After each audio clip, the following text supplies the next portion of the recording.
விட்டுண்டேரு. நான் தலை 12 மணி ஆயிடுச்சு போலாமா? வந்துட்டான் பாரு கவர்மெண்ட் சர்வெண்ட். போயிடலாம்டா. ஏய் நீயும் அப்பனும் தான் குடிச்சு ரோட்டாண்டு உழுந்து கிடப்பீங்க, இதையும் உருப்பிட விட மாட்டீங்களா? ஐயா என்ன சித்ரா பேசிக்கிட்டே ரெஸ்பெக்ட் இல்லாம பேசுற? என்ன பழக்கம் இது? என்ன புதுசாகுது? இந்த பேர் வச்சுக்கிறான் பாரு பேஸ்ட்னு. இரு ஒரு நாளைக்கு மொத்தத்தையும் பிதிக்கிறேன். ஐயோ இதுகிட்ட உசாராதான் பாருங்கண்ணா. தலை போலாமா? இருடா மூஞ்சி பிடிச்சுன்னு இல்ல போயிடலாம். அப்படி மார்னிங் செக்ஷன் ஆகுது, 1/4 கிலோ மட்டும் போட்டுக்க.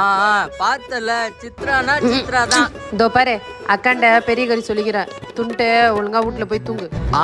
செல்லம் நீ இப்போ சன்னு வேற ஓவர் ஆகுது, அப்புறம் பிளாக் ஆயிட்டா மாமா விட்டா யார் பாப்பா? அது ஒண்ணுதான் குறைச்சலு. எவனா சண்டை வளர்த்து நியூஸ் வந்தது, நாளைக்கு என்னால ரெட் நியூஸ்ல வரணும். நான் பெஸ்ட் புரியுதா? கிளம்பு. நான் சித்ரா உனக்கு தெரியாதா? நம்ம கூட இருந்தா சீன் எப்பவுமே சேஃப் தான். நீ சும்மா கொச்சல் கொடுக்காம வீட்டுக்கு போ, நான் வரேன். நிலம் இப்ப இல்லாமா